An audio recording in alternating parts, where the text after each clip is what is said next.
in the last class we talked about finite difference method, and we did a one-dimensional problem. Today we are going to do a two-dimensional problem. So I have written a convection diffusion equation.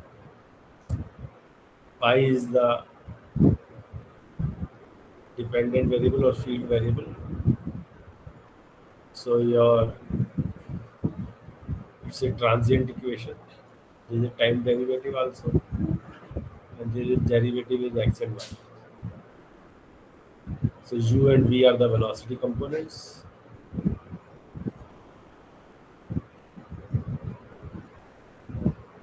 Nu refers to the diffusion. The diffusion, depends on the derivative of the field variable. So this equation, you know how it is derived. If we write this equation in conservative form, so this equation will look like this. So this is like divergence of the flux. This term is coming from divergence of the flux. And this is coming from, this is again a divergence kind of an operation, you can see. So divergence of diffusive flux, divergence of convective flux. On the left hand side, you are having divergence of convective flux. On the right hand side, you are seeing divergence of diffusive flux. So these two equations you will see are equivalent when del u by del x plus del u by del y is equal to 0. And your mu is a constant. Can you see the movement of the cursor?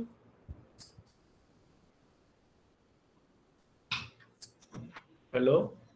Yes, sir. Okay. So what is the significance of this equation? Del u by del x plus del v by del y is equal to 0. So it is two-dimensional modeling. So what is the significance of this equation?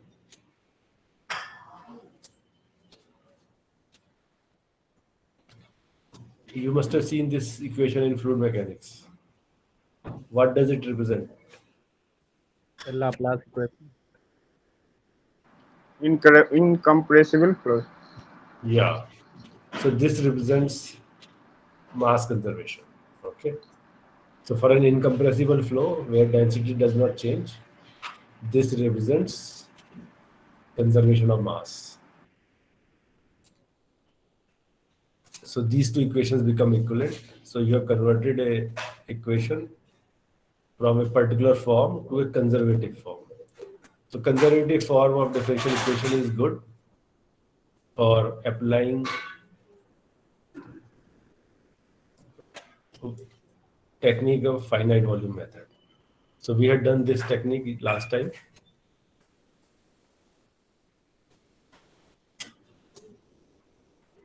So now I am representing phi ijn as value of the field variable at this point, x0 plus I delta x, comma y0 plus j delta y. And time is starting time t0 plus n delta t. You see here I have taken the grid. So this is the ith node and jth position in y coordinate, I position in x coordinate, and these are the nearby nodes of this node in the center. In finite volume method, we will take a cell of this type, and we will apply the differential equation over this volume surrounding node ij. And if you make the entire grid, you will realize that the grid at the bottom left corner has coordinate x0, y0. Okay. So that is why this phi ijn means this. I think this we did earlier also. So I am using an explicit scheme. Forward in time, center space. So del phi by del t, if we use finite difference, forward difference for del phi by del t. So that is this value of the variable at time ahead minus current time upon delta t plus, now I am using the upper equation uijn, and this is the derivative of I with x. So this is a center space. You see, center space. So I have to go ahead and backward. So this is the way you get center space, finite difference approximation of del phi by del x. Similarly, del phi by del y. This is equal to mu into, now this is the second partial derivative with x and y. Any problem with this? This is stuff standard. What we did just last time. Now, if we had applied this FTCS approach to conservative differential equation, this is what we would have got. This is forward difference in time, and this would have become our derivatives. Now we are finding derivative of u phi. Same thing, instead of just simply phi, we are having u phi. Everything else is same.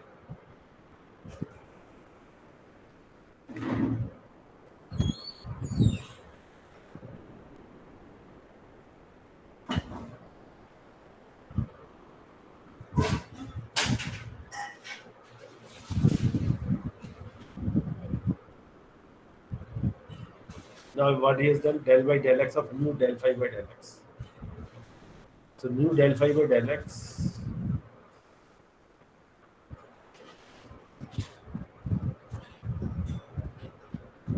so he has found mu at I plus half j. And so he has taken the left and right, I plus half, I minus half.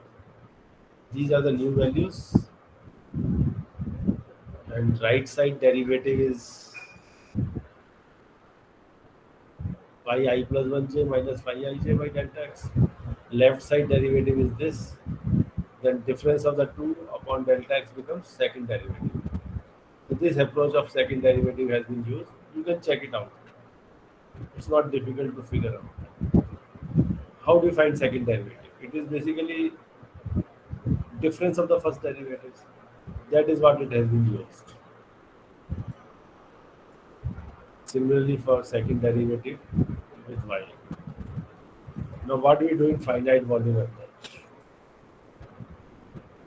So this is the way, this is our differential equation. Del by t del t rho phi. So we integrate our differential equation. You see, this equation was there at a point in time. Now we integrate it over that cell. Okay. So whatever is valid at a point, it should also be valid after integration. If you are integrating a zero term over a volume, it will give you a zero only. If you take the whole thing to the left hand side, integrate over the volume, it should come equal to the zero only. Right hand side should be a zero. So that is what it has been done.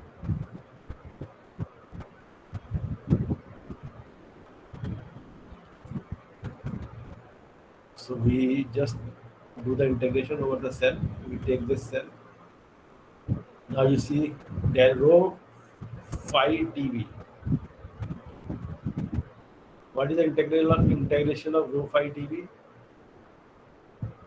Density del x by del y, that becomes the area of the cell, into phi. So you assume the value of phi at the center. Okay. So if you approximate the value of the phi over the control volume as the one at the center, that is ijth position. Now you need its derivative with time. You are taking a forward difference. So phi ij n plus 1 minus phi ij n by divided by delta t. Is it all right? Afroz. Afroz Alam, can you see this? Yes, sir. Okay. So this term is settled. So we are assuming rho is constant over the cell. So this is what we are getting. Plus. Now this is my one is my convective flux, another is my diffusive flux. First I am handling the convecting flux. Now I have to find the convective flux effect over the area. How much is the diffusion of the flux over the area? So how much is the flux convected over the cell? So you will see something is leaving in x direction and something is leaving in y direction. You take both the terms. So this is something leaving in y direction, sorry, in x direction. So you take velocity in x direction into function value at I plus half. This is I plus half, comma j. So he has taken this midpoint position at this right boundary. This is the value of u into phi. This is what is leaving the cell, and this is what is entering u phi I minus half j.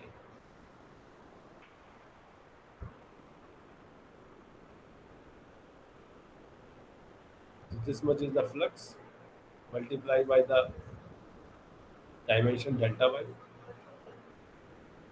Similarly, you have something leaving the top boundaries, top and bottom surface.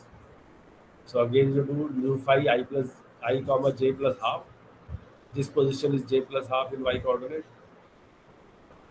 and you are finding the value at I position. You are assuming the average value at I position for this upper boundary. Similarly, minus mu phi ij minus half. So this way you get the flux leaving this surface. You see, you have to find, you have to understand the notation convective flux. Whatever is leaving is basically has to have a minus sign. So this kind of becomes, because it has come to the left hand side, it's becoming like kind of entering. Okay.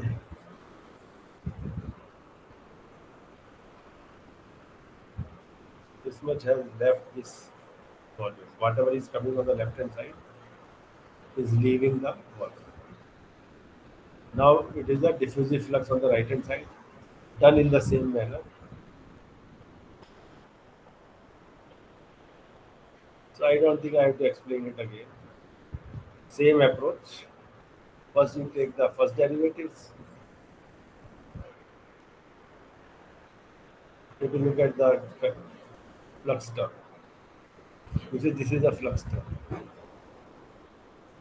Del y del x, mu del phi by del x.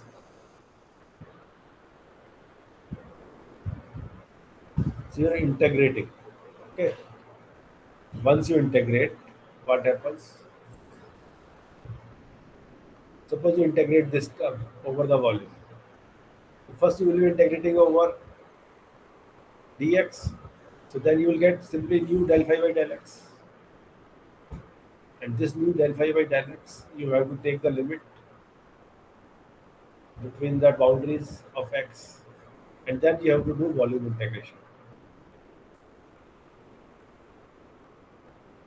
So mu del phi by del x. So this represents the two boundaries, I plus half j, I minus half j. Now you have to integrate over the volume.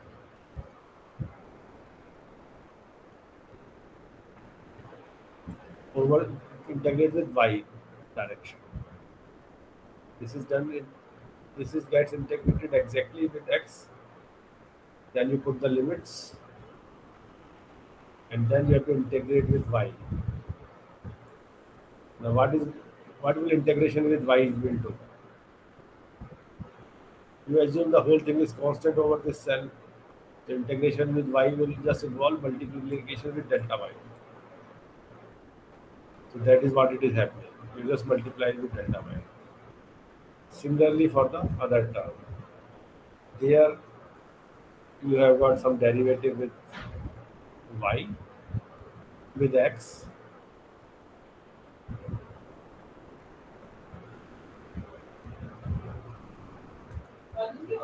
You see you have a derivative with y. You integrate it. So this derivative will go over there when you integrate with y. So you have to apply limits and then integrate with x. So this is what you get after applying the limits. For integration with x, you just multiply with delta x. So diffuse, this is our standard way of handling it. But you can also do upwinding. Diffusion flux is usually center difference. It is convective flux. It may be center difference, but it is not a stable scheme. If you do center difference for this u phi I plus half j, you can write it as u phi ij plus u phi I plus half plus 1j by 2. You have taken average of left and right. So this is like a center difference approach, but it is not a stable scheme. So like you see you have to find u phi I plus half j, v phi half I comma j plus half. How do you find these values? By an average process, or what you do, u phi I plus half j is equal to u I plus half comma j multiplied by phi ij. If you find velocity is greater than 0, u I plus half j, then the value at I plus half for phi will be coming from ij, from the left side, because the flow is occurring from left to right. If flow is occurring from right to left, value for phi at I plus half, you will take as value coming from I plus 1. Because flow is occurring from right to left. So information will come from right side to left side. If you do like this, you will not get into stability problems. So this is known as upwinding. Is it all right? Afroz.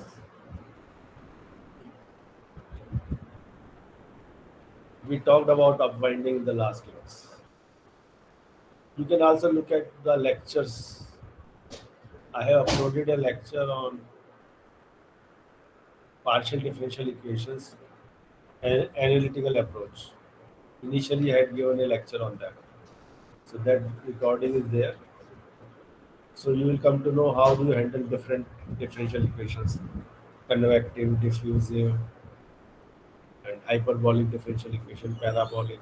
So there I think something of this is also there. Any problem, anybody?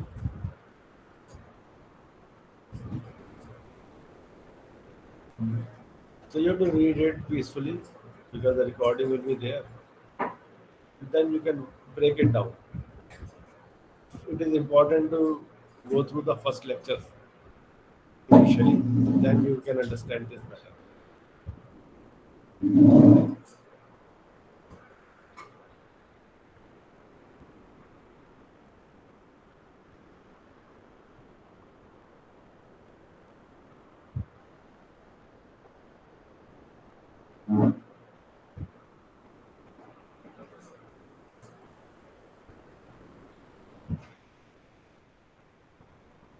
This is one important approach which I have not discussed probably so far.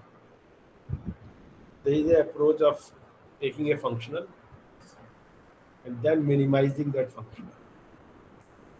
And from this functional, we develop the differential equation of the governing differential equation or the phenomena. There is something called Euler-Lagrange equation. So this approach is based on that Euler-Lagrange equation. I will discuss that equation, but first I am doing a simple problem of heat transfer. The functional is defined like this. Here Q is represents the heat source, heat being generated per unit volume. Phi is like your temperature. Q bar represents the heat transfer from the boundaries. So this functional can be defined. Just like you have a potential energy functional for solid mechanics, where potential energy is strain energy minus potential of external loads, and you minimize that potential energy with respect to nodal variables, and then you get an equilibrium displacement field. Now here this is a functional. We'll try to minimize it, and we will try to find a differential equation of the phenomenon. You can also find the differential equation of the phenomenon for solid mechanics using this approach. So what is delta pi? This is known as first order change in pi. So if you just want to find first order change in phi, how do you find first order change in any function? Anybody? Suppose I give you a function fx and I want you to find first order change as you change x by delta x. How do you find it?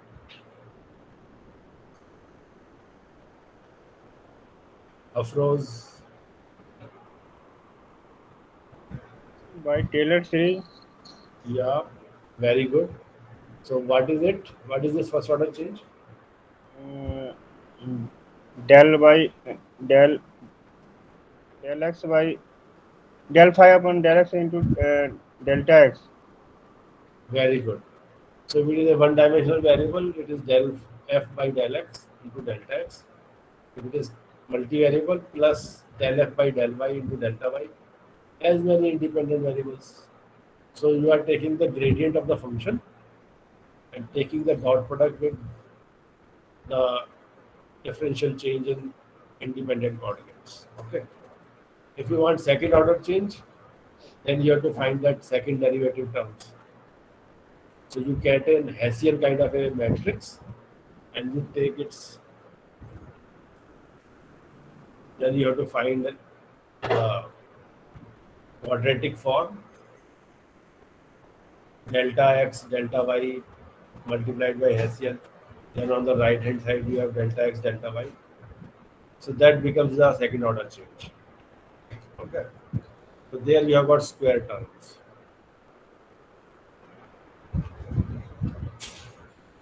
For a minima, you know your gradient should be zero. Your first order derivative should be zero. Only then you have a minimization process. So we are trying to minimize. So first we just find that first order change, and then we will make that first order change equal to zero. So that way we find. That way you will be able to see that we are able to find differential equation corresponding to this function. Minimization process of this function leads to the differential equation satisfying the phenomena. So what is the derivative number one? First order derivative, half into kx into 2 into del phi by del x.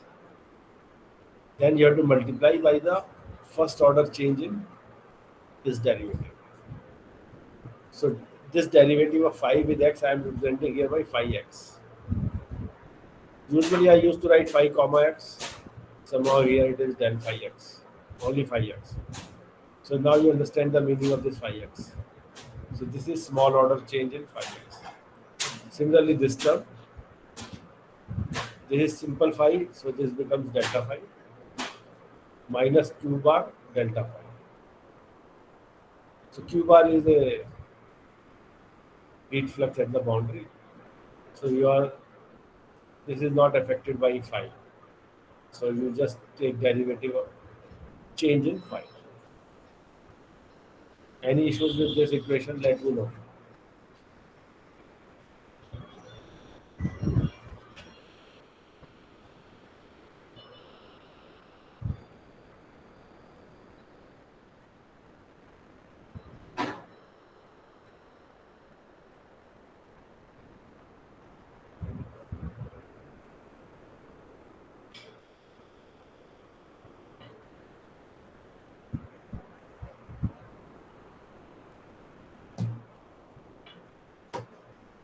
Afroz, any problem?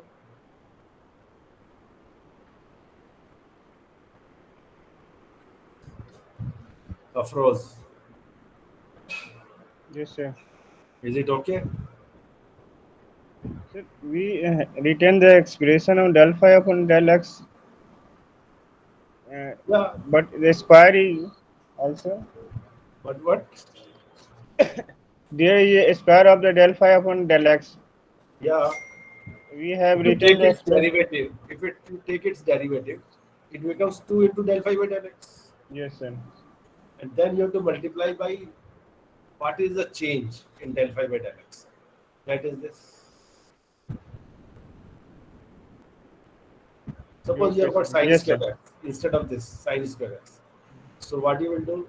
Twice of sine x Yes, sir. into derivative of cos phi sine x is cos x. That Yes, will you sir. do, and then into delta x. So this is what is the same thing. Now I come to the next equation, next line. So kx delta phi by delta x I have taken as such.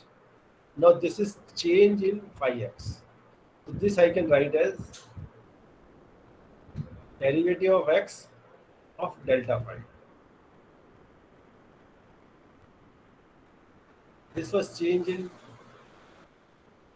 del phi by del x. So I can write it as del by del x of change in phi. This one can do.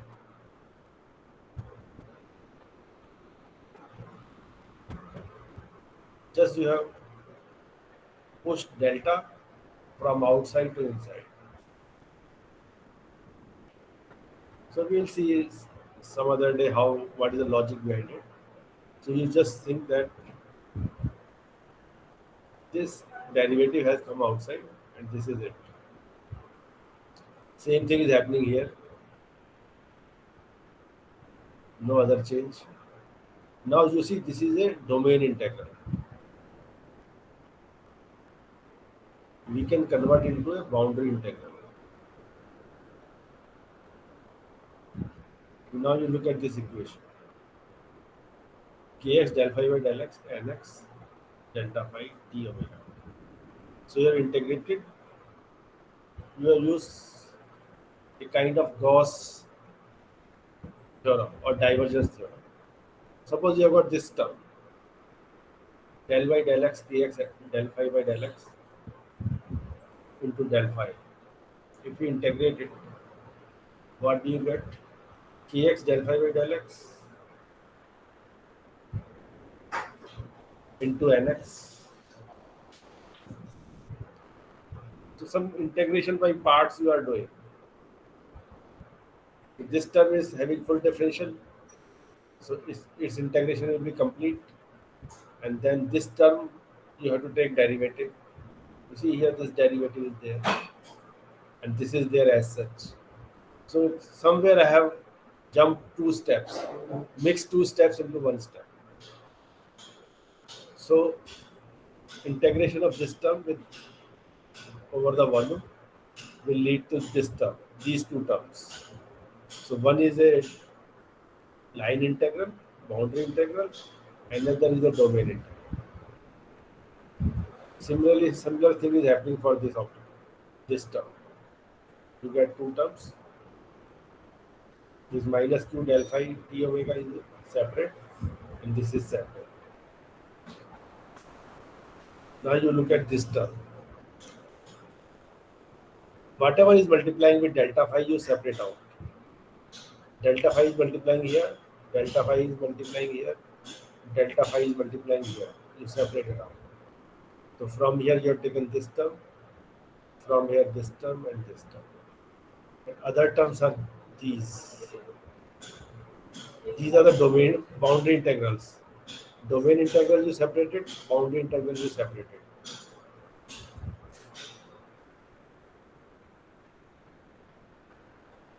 So this term was integrating over a limited boundary where you had traction conditions. This is over the entire boundary.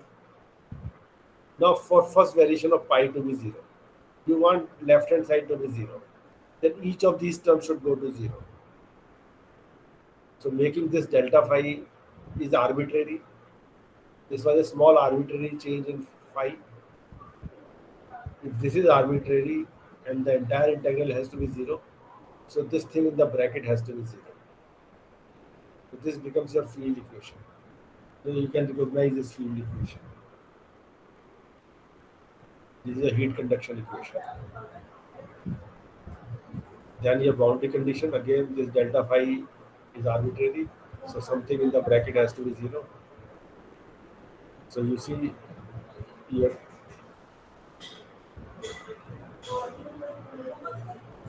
this gamma q was only over the limited boundary.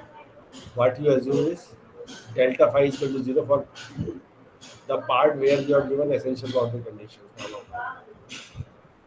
So in that case, you can make it one equation. So you can take delta phi and rest of the terms inside.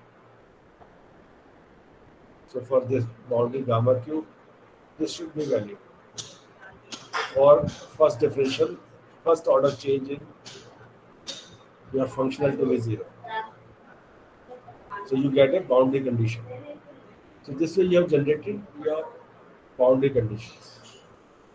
So q bar is equal to, this is nothing but k and del phi by del n. This left in this term can be written as gradient of phi or normal derivative of phi to the boundary. Del phi by del x nx plus del phi by del y n. And this entire term is called, given this name, k and del phi by del. This is our Newman boundary condition. So we were given a functional and we found partial differential equation for a steady state heat conduction problem with Q being the heat source and Q bar heat flux at gamma. So Afroz, how do you find it?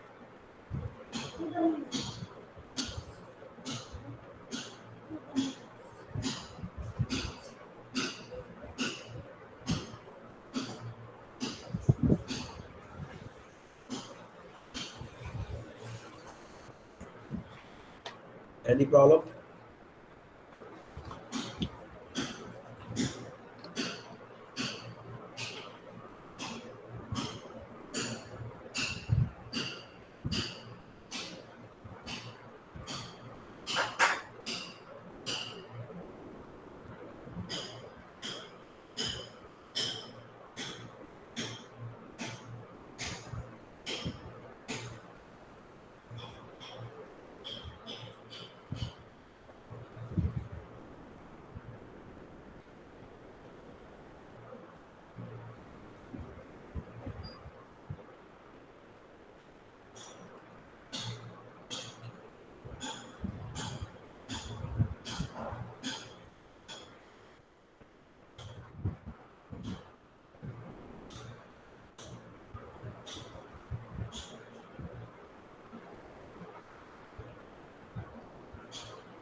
This I also had the last class. The application of virtual principle modeling. We take a beam and we take an element having two nodes. The length of the element is m.